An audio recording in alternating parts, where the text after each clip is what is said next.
I believe that if you've been working for X amount of time, there should be proof that you've been working, right? There should be a pile of money waiting for you when you go to retire. And so that's what I do. I help people figure out how to figure out what's going on for today and prepare for tomorrow. I don't want anybody to find out that after working 20 or 30 or 40 years that they don't have anything. I want everybody to retire well. That's amazing. I mean, what a story to find out in that way. And then yeah, I didn't even know that too. If a company declares bankruptcy, that's it. And they don't owe anyone severance pay. That's crazy.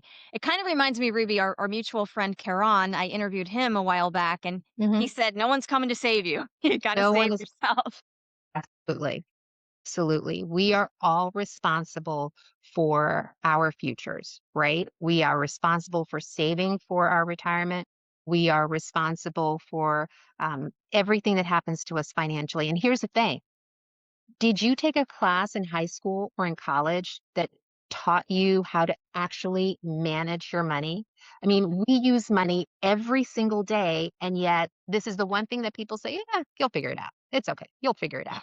Well, no, there's absolutely no reason for you to have to make every mistake in the book. I honestly believe that, you can learn from somebody else's mistakes. And so when I take on clients, we talk about everything. We talk about how much income is coming into the household, how much money is leaving the household in terms of debt. We talk about do you have an emergency fund? So that if something happens, you don't have to rely on a credit card. You can pay for whatever that emergency is.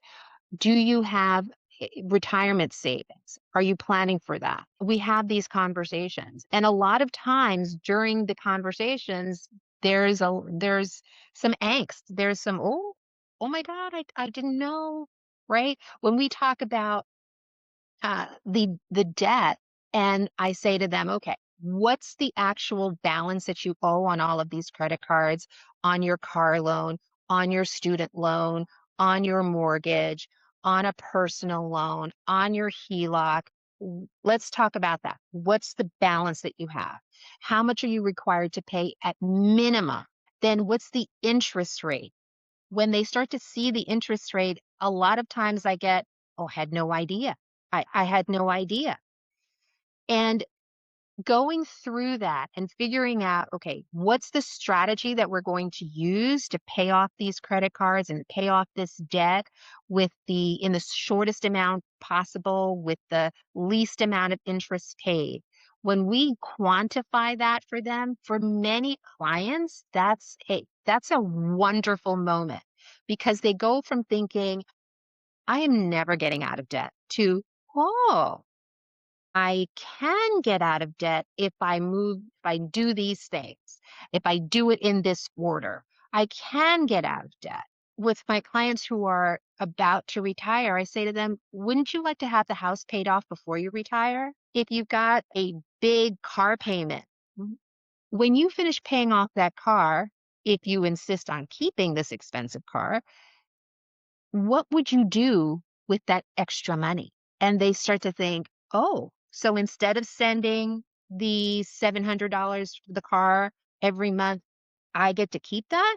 Well, I would do one, two, three, four, five, six, seven things. So it starts to open up possibilities when they see the big picture of what's happening with their money.